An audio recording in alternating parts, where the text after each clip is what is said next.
Hello everyone. Happy August. I hope you're having an amazing start to your month. I wanted to hop on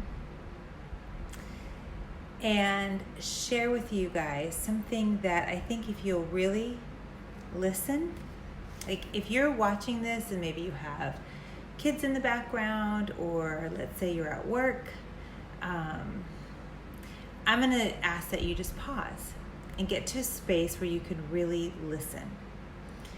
Because I want to share with you a book, specifically a chapter of a book that I have studied for the better part of the last year.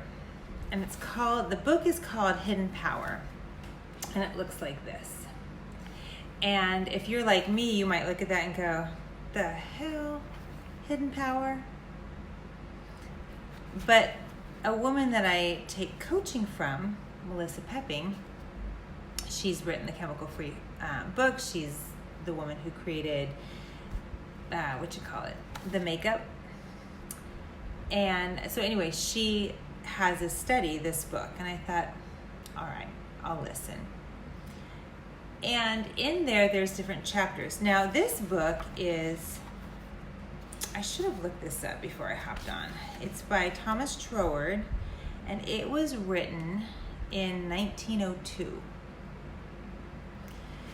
There's something really rich about books that are over 100 years old.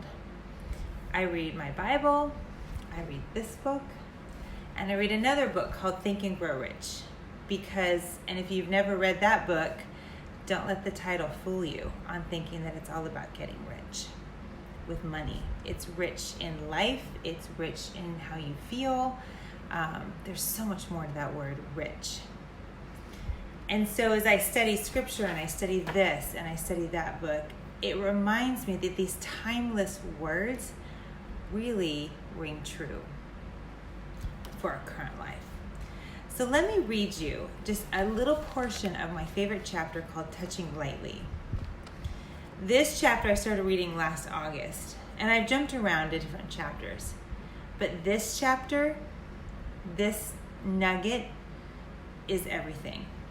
And I promise you, it has everything to do with our oils, our supplements, and our company. What is your point of support? Is it in ourselves or outside us? So as I read this, ask yourself this question: what is my center of support? What is my point of support? Is it in ourselves or outside us? Are we self-poised, or does our balance depend on something external? According to the actual belief in which our answer to these questions is embodied, so will our lives be. In everything, there are two parts: the essential and the incidental. That which is the nucleus and the raison d'etre of the whole thing, and that which gathers round this nucleus and takes form from it. The true knowledge always consists in distinguishing these two from each other, and error always consists in misplacing them. In all our affairs, there are two factors: ourselves and the material to be and the matter to be dealt with. And since for us the nature of anything is always determined by our thought of it, it is entirely a question of our belief of which of these two factors shall be the essential, which the accessory. Whichever we regard as the essential, the other at once becomes the incidental. The incidental can never be absent. For any sort of action to take place, there must be some conditions under which the activity passes out into visible results, but the same sort of activity may occur under a variety of different conditions and may thus produce very different visible results. So, in every matter, we always find an essential or energizing factor and an incidental factor, which derives its quality from the nature of the energy. Now, as I read those words, and I will post a document that I wrote up just on this particular passage that you might go back and read for yourself. I highly recommend it. As I read this, I think about you guys so often. And as we dive into August, many of you look at August as perhaps a new season. Maybe you have children and they're headed back to school. Maybe you yourself are going off to college for the first time or returning. Maybe you're somebody who simply works every day and each week goes into the next, and really the seasons are all that change. The month is just another month. There's no going back to anything. You're just continuing on. But no matter, the world is seeing each month as something different. And when we look at what is our essential versus what is the incidental, the essential is like, what are we focusing on? And when I explain this to my essentially free group, when I talk about emotions or when I coach people on emotions, I say this in simpler terms, in terms that are not 117 years old. It's, where is your center of support? Think about it with me. If our center of support is on an outside circumstance, outside of ourselves, if that thing falls away, now what are you leaning on? For example, let's say you are pursuing weight reduction. You're holding this weight reduction as your essential. You following me? And the weight reduction each day, each week, each month, you hop on the scale, and if you're not seeing a reduction, you're toppling and you're feeling badly about yourself. And you're thinking, what's wrong with me? Why can't I lose this weight? And then you spiral, and now you've toppled. What's interesting is a weight reduction is actually the incidental. This is a byproduct. It's external. The essential would rather be, maybe you want better health. Maybe you want to be a stronger person. Perhaps you just want to be able to live a life that is rich in vitality. So see, if you're focused on, I'm going to be a healthy woman or man. I'm going to be a strong woman or man. I'm going to have longevity. And you start making this your center of support. When you pop on the scale and you say, oh, look at that number. That's an incidental. All of a sudden, you're making choices to grab a kombucha versus grabbing a soda, to adding multigreens to your day, because you're thinking, how can I better my cells? This becomes the essential. If you are somebody who works and your goal is to earn more money, I mean, who doesn't want to earn more money, right? Let's say your goal is to earn more money, to grow a business, to thrive in your workplace and get a promotion.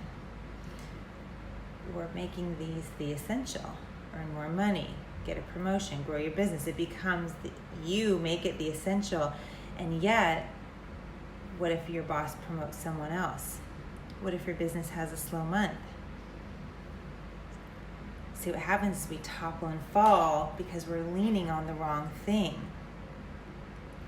Rather, we make serving, in whatever position we're in, serving becomes our essential.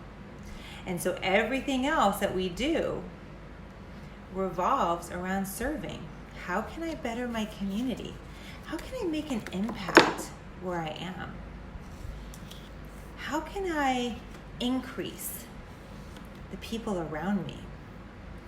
All of a sudden, that becomes your essential. And the incidental, the earning more money, the growing a business, the getting a different position in your workplace, it just comes. Because you, according to Trollword, have now not misplaced the essential and the incidental. You have now put the essential, serving, making an impact in your community, creating increase with everyone around you, opulence. So you see, that's that. If you're like me and you seek to have peace in your home, my word, a woman with 5 children and a husband who works from home, sometimes you think, I just want peace. And yet peace becomes a byproduct. It's the incidental. If I lean heavily on peace, I want peace in my home, I want love, I want unconditional cherishing one another. Well, see, all those things fall away at times. Some people wake up grumpy. You can't control that. You see, the essential needs to be things that we can control, things that are as much as it depends on us, right? Or our God. If you are one who believes in God, that never changes. So you put your hope and trust in something that doesn't change. In other words, it can actually even be your why. So why do you want peace? Ask yourself that question. Why would you want to earn more money? And then that becomes your essential. I would say for me, I would want to earn more money because God has gifted me in different areas and I want to use that. And sometimes that takes some cash. But if I focus on the cash, see, now it's money's fleeting, isn't it? But if I focus on serving someone with the gifts that I have, with what I've got right now, well, the money comes. So if we focus on peace, that's an incidental. But the essential for peace is putting others first. It's you being the change. You leading by example. You depending on yourself and how you can make an impact in your own home. I hear people so often say, well, if my husband would only, well, if my children would just, if my coworkers would only, and I hear this one a lot as a leader in Young Living, well, if Young Living would only do, if Young Living would only give us better deodorant lids. Well, see, now that's the incidental, isn't it? Now we're putting our hope and trust in Young Living. That changes all the time. They're just human. But if we put that essential on ourselves, I'll go back to Troward. What is our point of support? Is it in ourselves or outside of us? Are we self-poised? Or does our balance depend on something external? Something to think about. As you go into August, think about it. What is your center of support? Many of you would say, oh, God is my center of support. I lean on Him and Him alone. You better think about that long and hard. Because sometimes we can say with our mouth, but our actions say otherwise. Have a great August, everyone.